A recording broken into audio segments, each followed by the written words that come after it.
Hello, ladies and gentlemen. Good day and welcome to the show. Today's Friday, the 2nd of July, 2021. Thank you for tuning in. July 4th is coming up. Uh, I'm not sure if it falls on a weekend. Let's see. Check the calendar. July 4th is Sunday. I don't know if you guys get Monday off or not. Anyway, happy July 4th, guys. Now, listen, I want to talk about something. It's come up out of nowhere, and I never expected it in the last week or so. Uh, A heat wave of this intensity. Never seen anything like it before. A lot of places are experiencing temperatures in excess of 110 degrees. Now, your body can only withstand 108. It starts to cook. And if you stay in temperatures and higher than 108 degrees for very long, you will expire. Your body can't take that. Now, I've been thinking about this a little bit, and we're in the early part of summer, and this is one of the reasons why I'm taking this so seriously. We're in the early part of the summer right now. We're not even really into the real meat of it. The real solid part of the summer is in August and late July. That's when we really come into the full intensity of the summer. And so now that we've seen these heat domes form so early in the season, could we have them coming in another 4 weeks or so? Maybe just as bad in intensity, or maybe even possibly worse. I hate to say that, but the summer's far from over yet, guys. And what really concerns me is I've been getting reports about the power grid and how the power grid functions in heat like that. Uh, it takes more power for them to put the power out there in a scenario like this, and a lot of people want to use their air conditioners and stuff, and it's overtaxing the power grid.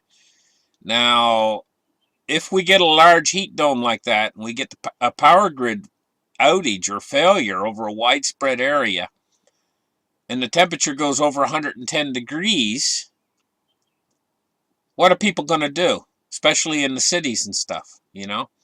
And so what you guys need to do is you guys need to have a little bit of a plan for this, because there's a strong possibility that we could get these type of heat waves later in the summer over wider areas, even with slightly or just as equal intensity. And so you ever think about this? If the power goes out to your home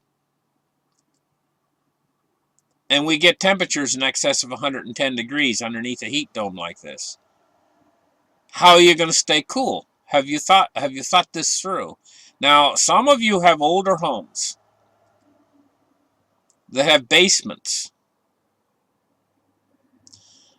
If it's a basement that's below grade, the basement will retain cool for days, possibly even weeks. But oftentimes you might have basement windows, and your tendency is to think, hey, it's cooler down here. I'm going to spend my days in the basement. I don't have air conditioning. The power's out. The temperature's rising to 110 degrees outside. I'm going to stay down here in the basement. And the tendency is to think to go over and open up a window to let some fresh air in. What you'll be doing is, if you open up that window, is you will be actually letting the heat in to your basement. And it's not a good idea. So if you have an older home with basements and stuff, and we do get a power outage situation, or a situation if you don't have air conditioning, the basement is a place. Stay down near the floor and don't open the basement windows. In fact, it might be a good idea to cover them with some blackout material to keep the sun from shining in the basement windows, to hold the cool in. And that cool will stay in there for a number of days. That's one solution. If you have a swimming pool maybe in your backyard or whatever, this is a big help, because when water dries on your body, it has a very much of a cooling effect. Perhaps you might want to think about having a battery-operated fan in your home. They're not real expensive if you can't afford an air conditioner and a generator to run your air conditioner, because you got to think grid outage as well, or possibly brownout situations where during the hottest part of the day the power grid goes down for a number of hours. You might want to keep some water on hand while the water's running. You got to understand, if the power grid goes down, you might not be able to have access to water. Your pump might not work. Think about these things ahead of time. Think about ways to stay cool. You can actually, if you've got a battery operated fan, or a fan that runs off of a generator, or an air conditioner that runs off a generator, these are big helps, you know, but you can actually put towels on your body and pour water on the towels and have a fan blowing on you. And this, through radiant cooling, the water evaporative cooling is what it actually is. It'll actually cool you down. You can pour water on your hair. And even one of those little fans that runs off of 2 little AA batteries. If you've got water poured on your hair, you can blow that little fan on you and make sure you stay in the shade, stay well hydrated. But there's another problem. If you're sweating a lot, your body will leach out your electrolytes. These are the part of your body that keeps your body's electrical system working. And I used to be in high school, the football team, they used to sweat like anything. It was down in Florida, you know, and they used to give the athletes salt tablets because they would be sweating so bad, to keep their electrolytes up. And so it might not be a bad idea to have a 6-pack of Gatorade or something like that, because that will restore your electrolytes if you're drinking too much water in a time like this. So these are all some helpful little tips I'm giving you guys if this heat wave comes back. Now, I'm putting about I'm going to say 50-50. It'll return. Probably 50-50 odds. It'll return sometime maybe in August or late July. Once we get through August, then it diminishes the odds of getting heat like this. But, you know, that's quite a long time. That's 2 full months now we got to get through before this danger leaves. I'm not going to think about next year. I'm just going to think about this year. We got 2 more months where the danger could come back. And it is very, very dangerous if you get caught in the wrong circumstances. You know, people are dying in this heat wave. Okay, let's get into the markets and let's take a look at what's going on. Let's open up the charts right here and take a look. Let's start with the silver price. 26.37. Maybe it was kind of a delayed reaction, you know, with silver and gold to these new Basel III rulings. Maybe we're starting to see the shorts clearing out, you know, and when they clear out a short position, now I'm not exactly sure about these big bullion bags. They got an awful lot of tricks. If they can settle in dollars when they clear out a short position, then that'll affect I believe that'll affect the gold and silver price to the downside. But if they have to settle for delivery, in other words, they have to come up with the silver to settle their short positions, then that would push silver to the upside, you know. And I'm not sure about this. I'm not a actual silver dealer. Like, I don't trade silver on the markets. So I know an awful lot about the fundamentals of silver and where we are right now in the picture of things with the mining supplies and things like that, you know. But when it comes right down to the nitty-gritty of actually trading silver on the market, I'm not exactly sure what the rules exactly are applied to these actual bullion banks. Can they settle their naked short positions in dollars? Or do they have to come up with the physical silver? I'm just not exactly sure of the actual guidelines and rules of that for the bullion banks. But anyway, what we're seeing today is is we're seeing the price go up. 26.38 today. And, you know, gold and silver, if you look at the charts, are remarkably similar. Just kind of take a look at this chart right now and kind of think about it in your mind. Just picture it. Form a picture of it. Now, watch when I switch to gold. It looks almost very, very similar. And they always follow each other, gold and silver, you know. And this is why people talk about gold and silver. They say gold and silver or silver and gold. They always use them in the same reference in the sentence together, you know. But gold is up $7.50 today. $1,784 today for gold. Let's take a look now at cryptos and see what they're doing. And we're going to refresh the page here. 1377 today for cryptos. We're getting up near the 1400 mark again. That's in billions. That's over $1 trillion industry. We're looking at a Bitcoin price of 33,492 today. Let's take a look now at the Dow Jones Industrial Average. 59 points up, 34,693. It's getting up, I don't know if it's broken through, made new highs yet or not, but it's getting up near what the high of in other words, it's perched ready to go up into new highs. The money hasn't wore out yet. I'm going to tell you guys something. The Fed, through their new reverse repo operation, they're draining money out of the upper echelons of the financial system by doing that. What they're actually doing is they're draining liquidity. The banks have reserves, you know, and evidently this is like a swap, where they swap reserves for collateral, you know. And if the banks do that enough, then they don't have the actual money on hand where they can make more loans. Dries up the money in the system. Maybe that's what the Fed's trying to do right now to combat this inflation that they call transitory. Maybe they're going to prove it's transitory by drying up all the liquidity in the upper echelons of the financial system, and then causing, you know, the inflation to actually evaporate, like draining water off. You know, look at the inflation like it's a giant puddle of liquidity causing the inflation. And maybe they're thinking to themselves, hey, now we're going to drain that puddle off. Well, it might backfire on them in the form of a market crash.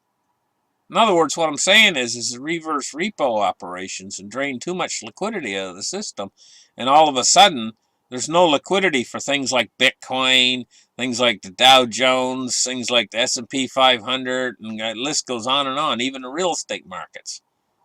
If you drain too much liquidity too fast, and we're talking trillions here in these reverse repos or whatever, you know, I mean, they can drain money awful quick. So suddenly the system's got a lot of liquidity in it, and suddenly it doesn't.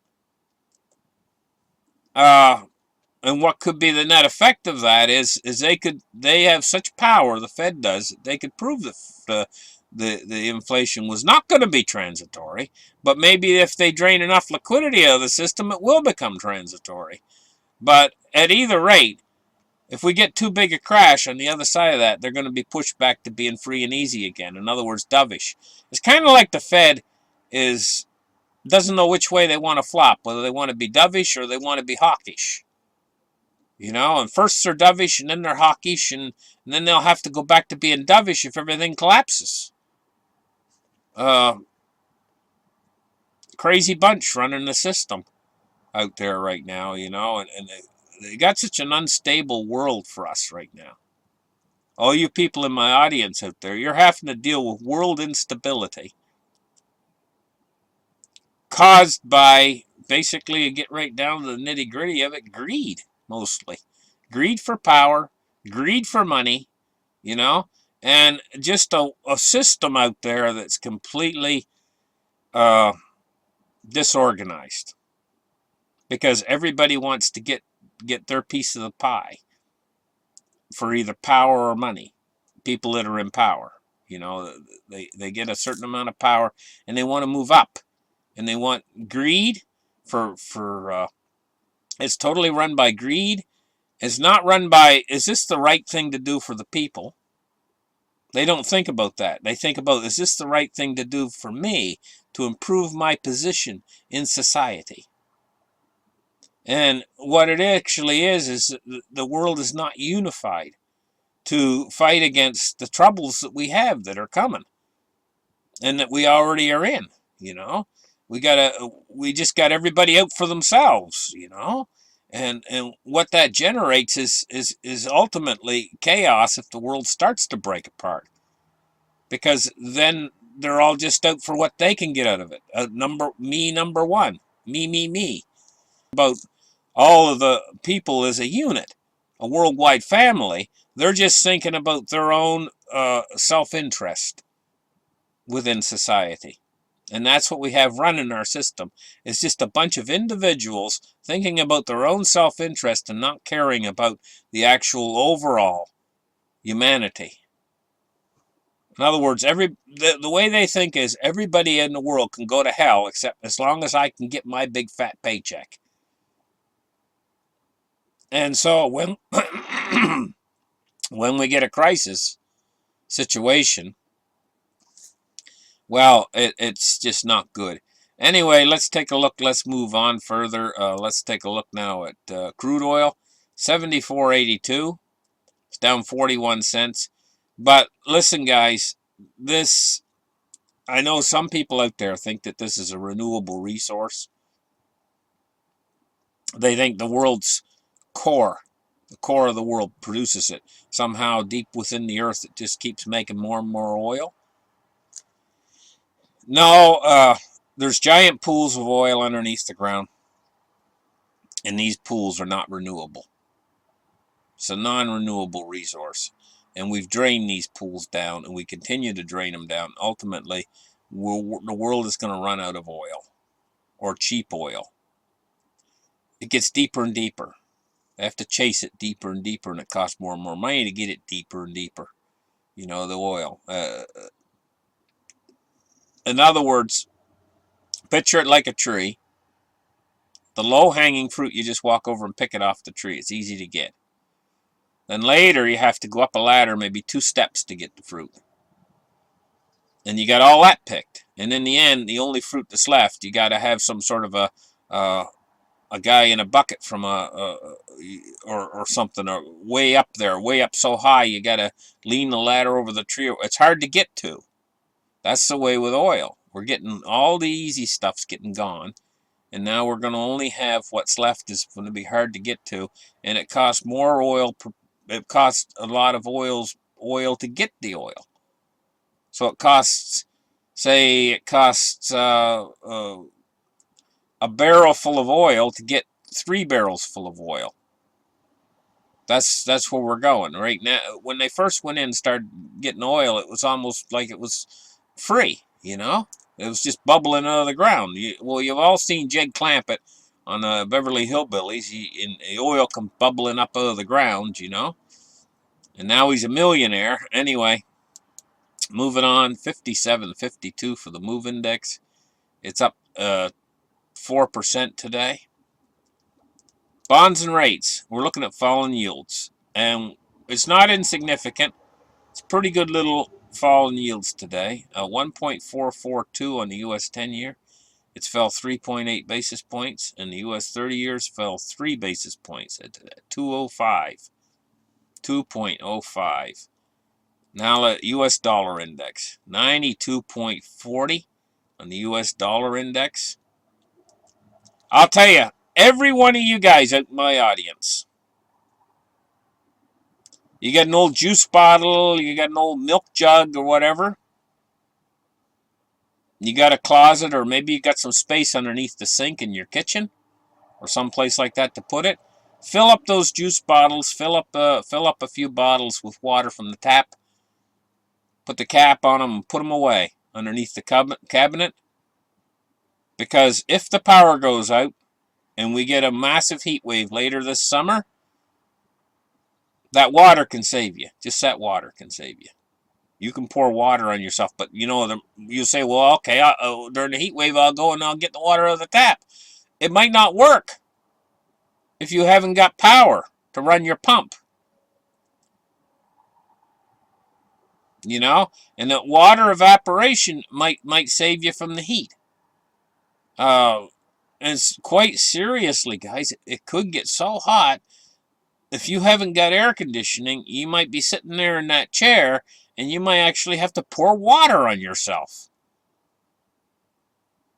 in order to cool yourself down during the hottest part of it.